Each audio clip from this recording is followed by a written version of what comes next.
If you hold in crypto, there's a lot of fear in the market right now. Altcoins are getting crushed. You got pullbacks everywhere. And that's exactly why I say build your crypto portfolio around Bitcoin. Even as a Bitcoin holder, these pullbacks don't feel any less significant. The difference is the losses aren't as severe, but that fear is still creeps in. I mean, even me, I've been in this market for years going through all these ups and downs, and I'll tell you that it doesn't get any less gut wrenching when the price pulls back. And when it does, I just go back to the basics and I ask myself these three fundamental questions. Has anything changed with the Bitcoin protocol? The answer to that is no. The hash rate is still climbing. Blocks are still being mined every 10 minutes. The protocol itself is stronger than it's ever been.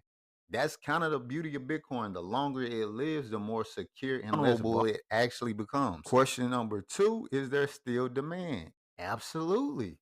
There's a lot of talk about long-term holders selling right now. I mean, that is true, but that's nothing new.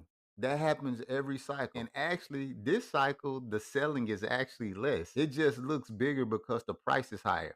Remember, on the other side of every sale, there's a buyer. And in past cycles, those buyers were actually retail investors. Now they're institutional. They don't really chase price. They let the price come to them. And that's really bullish if you think about it for the long term holders. It raises the floor of Bitcoin's price. And then I ask myself question three, do I still believe that Bitcoin is going to reach $1 million per coin? And currently, I still say absolutely yes. There's multiple demand paths that are kind of forming that's going to increase the demand for Bitcoin, and with demand, the price. You got Bitcoin, it's increasingly being used as collateral. That alone is going to push price. But one of the main catalysts that I've been watching that I think is going to blow the lid off is the inclusion of Bitcoin in products like 401ks and pension funds. Like if you follow the legislation, the rules and policy changes that are being written right now, this is not theory, this is not conjecture, this is actually happening.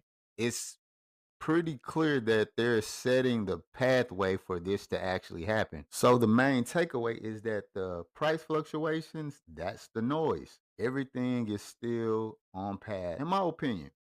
One of the things that I always stress is that you can't time these markets. So you just got to be patient. If you still feel like those things are still positive, there's really nothing you can do.